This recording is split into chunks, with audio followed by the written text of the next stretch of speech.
Hello दोस्तों, स्वागत है आपका अपने चैनल नौकरी प्लस क्लासेस पर। दोस्तों, आज मैं आपको भारतीय राष्ट्रीय कांग्रेस के बारे में क्लास बताऊंगा।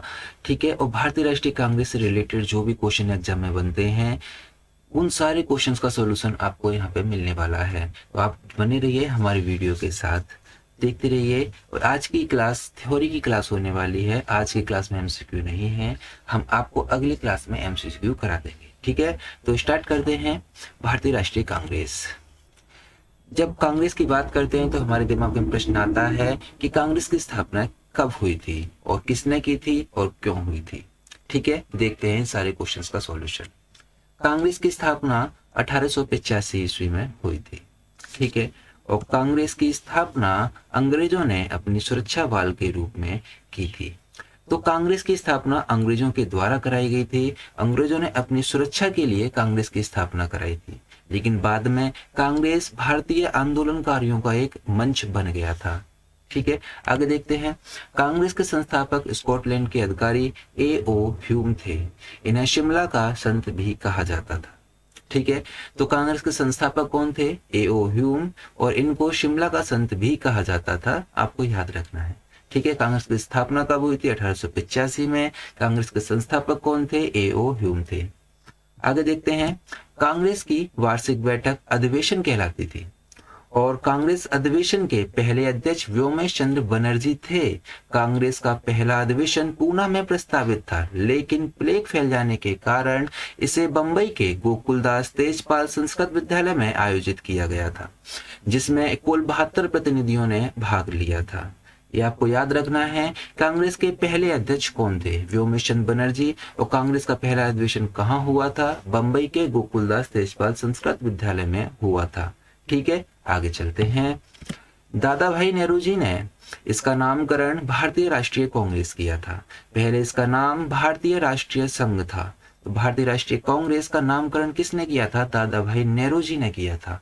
जिसको आज हम भारतीय राष्ट्रीय कांग्रेस कहते हैं, उसका पुराना नाम भारतीय राष्ट्रीय संघ था। ठीक है, आगे चलते हैं। कांग्रेस की स्थापना के समय भारत का वायसराय लॉर्ड डफरिन था। कांग्रेस की स्थापना के समय भारत का वायसराय कौन था? लॉर्ड डफरिन था। इंपोर्टेंट है, याद रखना है। पहले 20 सालों का काल उदारवादी काल कहलाता है, क्योंकि इस काल में कांग्रेस अंग्रेजों की हाँ में हाँ कर दी थी, तथा इस काल को बाल गंगाधर तिलक ने राजनीतिक शिक्षा का काल कहा है। ठीक है, तो पहले के 20 सालों को बाल गंगाधर तिलक ने राजनीतिक शिक्षा का काल कहा है। उन्होंने इसलिए राजनीतिक शिक्षा का काल कहा है कि पहले के 20 सालों में भारतीयों ने अंग्रेजों से राजनीति सीखी थी। आगे चलते हैं। उदारवादी काल के प्रमुख नेता व्योमेश चंद्र बनर्जी, दादा भाई नेहरू जी तथा रविंद्रनाथ टैगोर थे। उदारवादी काल के प्रमुख नेता कौन है? व्योमेश चंद्र बनर्जी, दादा भाई नेहरू जी तथा रविंद्रनाथ टैगोर हैं। ठीक है, आगे चलते हैं। बात आती है कांग्रेस के प्रमुख अधिवेशन। तो अब हम देखेंगे कांग्रेस के कौन कौन से प्रमुख अधिवेशन थे, जो कि एग्जाम के पॉइंट ऑफ व्यू से बहुत ज्यादा इंपॉर्टेंट हैं। तो स्टार्ट करते हैं। प्रथम अधिवेशन 1885 ईस्वी में हुआ। कांग्रेस का पहला अधिवेशन 1885 बंबई में हुआ था, और इस अधिवेशन की अध्यक्षता व्योमेश चंद्र बनर्जी ने की थी, और इस अधिवेशन में 72 सदस्य उपस्थित थे। ठीक है, याद रखेंगे, प्रथम अधिवेशन की अध्यक्षता व्योमेश चंद्र बनर्जी ने की थी, अभी हमने देखा है पीछे। इसके अलावा इस अधिवेशन में 72 सदस्य उपस्थित थे। ठीक है, आगे चलते हैं। द्वितीय अधिवेशन 1886 में हुआ। यह अधिवेशन कोलकाता में हुआ था। इस अधिवेशन की अध्यक्षता दादा भाई नेहरू जी ने की थी, और दादा भाई नेहरू जी ने कुल 3 बार कांग्रेस के अध्यक्ष बने थे।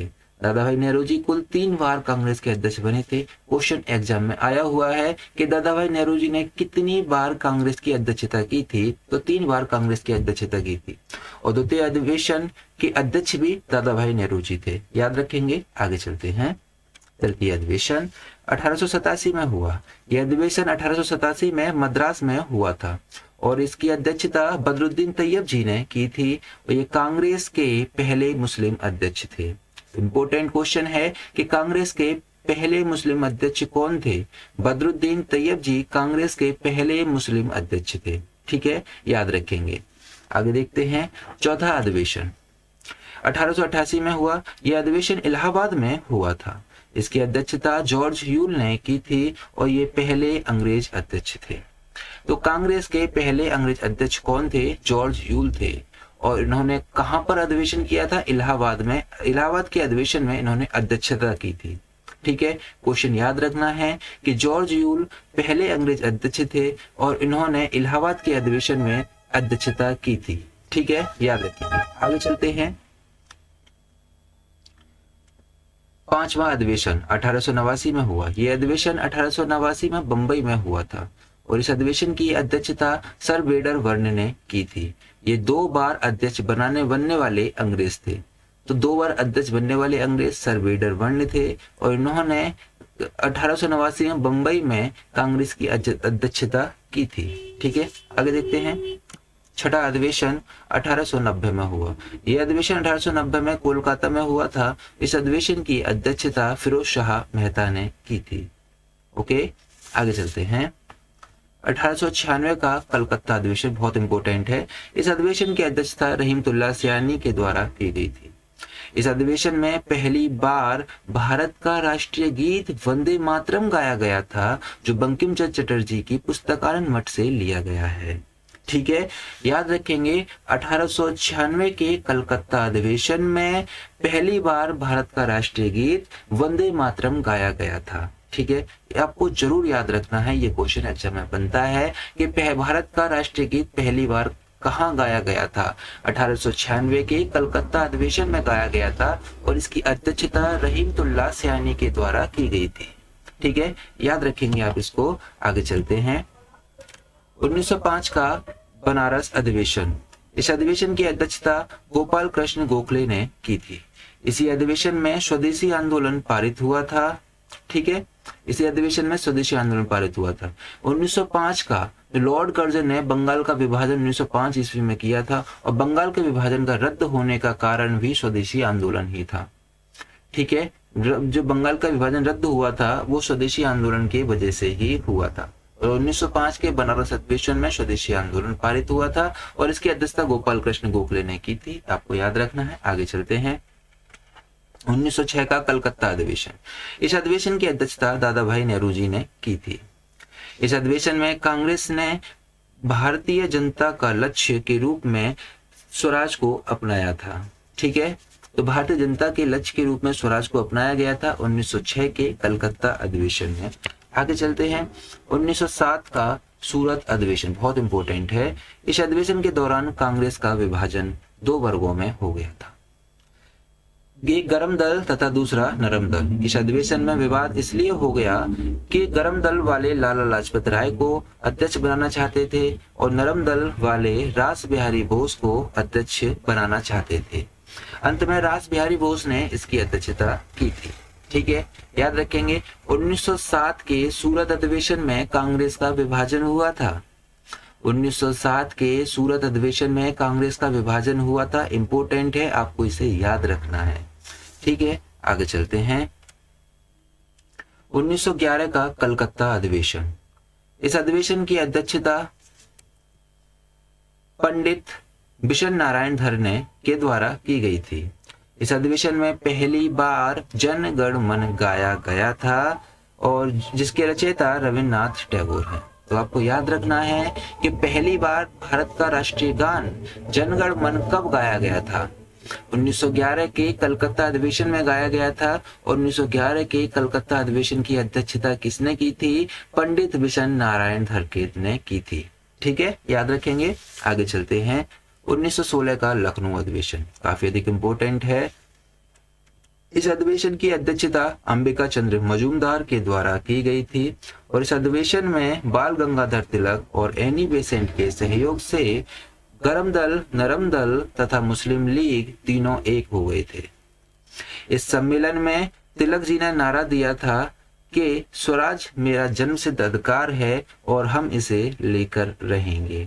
ठीक है, आपको याद रखना है 1916 की लखनऊ अधिवेशन में जिसकी अध्यक्षता अंबिका चंद्र मजूमदार ने की थी और इस अधिवेशन में गरम दल, नरम दल तथा मुस्लिम लीग तीनों एक हो गए थे। एक्चुअल में कांग्रेस का विभाजन कहाँ हुआ था? 1907 के सूरत अधिवेशन में कांग्रेस का विभाजन हुआ था। लेकिन कांग्रेस एक कब हो गई थी? 1916 के लखनऊ अधिवेशन में कांग्रेस एक हो गई थी। इसके अलावा मुस्लिम लीग भी इनसे मिल गई थी। ठीक है, याद रखना है ये। आगे चलते हैं। 1917 का कलकत्ता अधिवेशन। इस अधिवेशन की अध्यक्षता एनी बेसेंट ने की थी और ये कांग्रेस की पहली महिला अध्यक्ष थी। तो कांग्रेस की पहली महिला अध्यक्ष कौन थी? एनी बेसेंट थी। तो कांग्रेस के पहले मुस्लिम अध्यक्ष कौन थे? बदरुद्दीन तैयब जी थे। और कांग्रेस की पहली महिला अध्यक्ष कौन थी? एनी बेसेंट थी। याद रखना है। ठीक है भैया, आपको ये याद रखना है। आगे चलते हैं। 1920 का नागपुर अधिवेशन। ठीक है, 1920 का नागपुर अधिवेशन। इस अधिवेशन की अध्यक्षता राघवाचार्य ने की थी। इस अधिवेशन में कांग्रेस का संविधान पारित हुआ था। याद रखेंगे कि 1920 के नागपुर अधिवेशन में कांग्रेस का संविधान पारित हुआ था। आगे देखते हैं। 1922 का गया अधिवेशन। 1922 का गया अधिवेशन और इस अधिवेशन की अध्यक्षता CR दास के द्वारा की गई थी।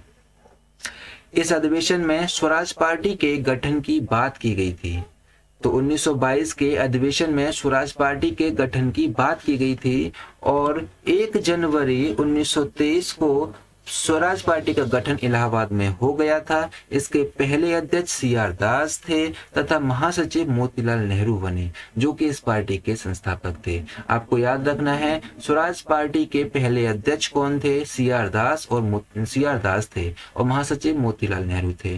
स्वराज पार्टी का गठन कहाँ हुआ था? इलाहाबाद में हुआ था। और 1923 में स्वराज पार्टी का गठन हुआ था। 1928 तक आते आते स्वराज पार्टी खत्म हो गई थी। ठीक है, आपको याद रखना है। आगे चलते हैं। 1923 का दिल्ली अधिवेशन। इस अधिवेशन की अध्यक्षता अबुल कलाम आजाद के द्वारा की गई थी, जो सबसे युवा अध्यक्ष थे। तो कांग्रेस के सबसे युवा अध्यक्ष कौन बने? अबुल कलाम आजाद कांग्रेस के सबसे युवा अध्यक्ष बने थे। आपको याद रखना है। आगे चलते हैं। 1924 का बेलग्राम अधिवेशन। इस अधिवेशन की अध्यक्षता महात्मा गांधी के द्वारा की गई थी। महात्मा गांधी ने कांग्रेस के इस एकमात्र अधिवेशन की अध्यक्षता की थी। तो महात्मा गांधी ने कांग्रेस की केवल एक ही अधिवेशन की अध्यक्षता की थी। वो कौन सा अधिवेशन है? 1924 का बेलग्राम अधिवेशन है। एग्जाम में क्वेश्चन बनता है। ठीक है, 1924 के बेलग्राम अधिवेशन की अध्यक्षता महात्मा गांधी ने की थी और ये उनके द्वारा अध्यक्षता करने वाला केवल एकमात्र अधिवेशन था। एकमात्र कांग्रेस की अध्यक्षता की थी महात्मा गांधी ने। याद रखेंगे। आगे देखते हैं। 1925 का कानपुर अधिवेशन। इस अधिवेशन की अध्यक्षता सरोजिनी नायडू ने की थी। कांग्रेस की अध्यक्ष बनने वाली ये पहली भारतीय महिला थी। तो कांग्रेस की अध्यक्ष बनने वाली पहली भारतीय महिला कौन थी? सरोजिनी नायडू थी। पहली महिला कौन थी? एनी बेसेंट थी। और पहली भारतीय महिला सरोजिनी नायडू थी। याद रखेंगे। इसके अलावा सरोजिनी नायडू स्वतंत्र भारत की पहली राज्यपाल बनी थी। ठीक है, सरोजिनी नायडू ही स्वतंत्र भारत की पहली महिला राज्यपाल बनी थी। आपको याद रखना है। आगे देखते हैं। 1926 का गुवाहाटी अधिवेशन। इस अधिवेशन की अध्यक्षता श्रीनिवास अयंगर के द्वारा की गई थी। इस अधिवेशन में सभी कांग्रेस सदस्यों को खादी वस्त्र पहनना अनिवार्य कर दिया था। तो 1926 के गुवाहाटी अधिवेशन में सभी कांग्रेस सदस्यों को खादी वस्त्र पहनना अनिवार्य कर दिया था। ठीक है, याद रखेंगे। किसके अध्यक्षता में? श्रीनिवास अयंगर की अध्यक्षता में। आगे देखते हैं हम। 1929 का लाहौर अधिवेशन काफी अधिक इंपोर्टेंट है। 1929 का लाहौर अधिवेशन बहुत ज्यादा इंपोर्टेंट है। तो इंपोर्टेंट है, इसे देख लेते हैं। इस अधिवेशन की अध्यक्षता पंडित जवाहरलाल नेहरू के द्वारा की गई थी। उन्होंने इसी अधिवेशन में सर्वप्रथम पूर्ण स्वराज की घोषणा की और इसी सम्मेलन में रावी नदी के तट पर नेहरू ने सर्वप्रथम तिरंगा फहराया और इसी सम्मेलन में निर्णय लिया कि प्रत्येक 26 जनवरी को स्वाधीनता दिवस मनाया जाएगा और 26 जनवरी 1930 को प्रथम स्वाधीनता दिवस मनाया गया। ठीक है, तो कब किस अधिवेशन में निर्णय लिया था कि 26 जनवरी को स्वाधीनता दिवस मनाया जाएगा?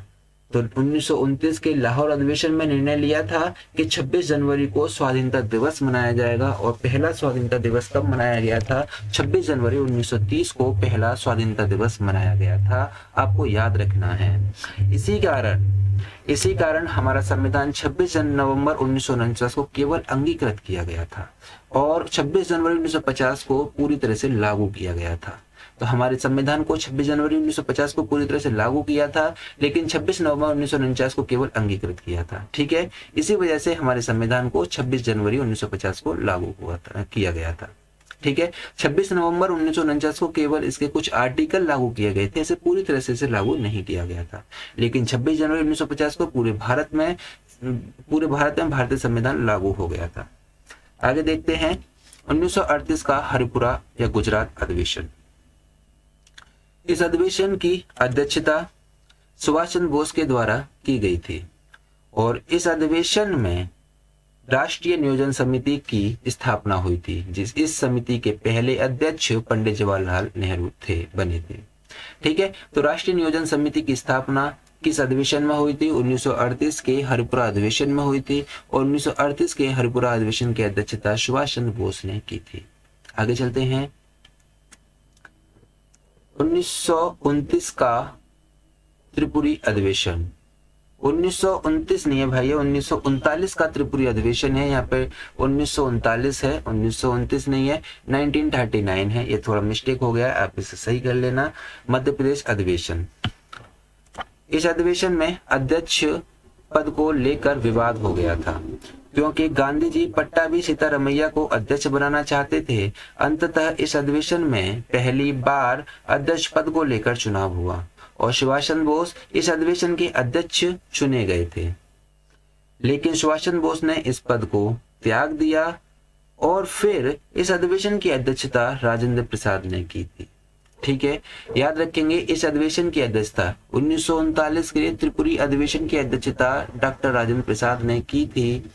ठीक है, और सुभाष चंद्र बोस ने 1939 के त्रिपुरी अधिवेशन से त्याग पत्र दे दिया। आपको याद रखना है, आपको जब मैं इसका पीडीएफ प्रोवाइड कराऊंगा तो यहाँ पे 1939 ही लिखा आएगा, यहाँ पे 1929 गलती से हो गया है, आप इसे याद रखेंगे। ठीक है, आगे चलते हैं 1940 का रामगढ़ अधिवेशन। इस अधिवेशन की अध्यक्षता अबुल कलाम आजाद के द्वारा की गई थी, जो सबसे लंबे समय तक 1946 तक अध्यक्ष पद पर बने रहे। ठीक है, सबसे लंबे समय तक कांग्रेस की अध्यक्षता किसने की थी? अबुल कलाम आजाद ने सबसे लंबे समय तक कांग्रेस की अध्यक्षता की थी, 1940 से 1946 तक। ठीक है, याद रखेंगे आप इसे। आगे देखते हैं स्वतंत्रता के बाद 1969 में कांग्रेस का विभाजन हो गया था। एक कामराज के नेतृत्व में जो कांग्रेस ओल्ड कहलाई, दूसरा इंदिरा गांधी के नेतृत्व में जो कांग्रेस आर रिक्वेसेसियन कहलाई। लेकिन चुनाव में कांग्रेस आर की जीत हुई और कांग्रेस ओ अस्तित्व विहीन हो गई। ठीक है, तो इतनी है आज की हमारी क्लास। ठीक है, अगर आपको आज की हमारी क्लास अच्छी लगी है तो हमारे चैनल को सब्सक्राइब जरूर करें और बने रहें हमारे चैनल के साथ।